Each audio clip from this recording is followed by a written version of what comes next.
C Joseph Vijay எனும் நான்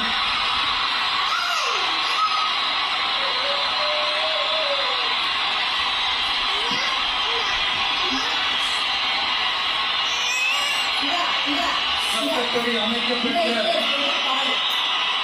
இந்திய அரசியல் அமைப்பின்பால்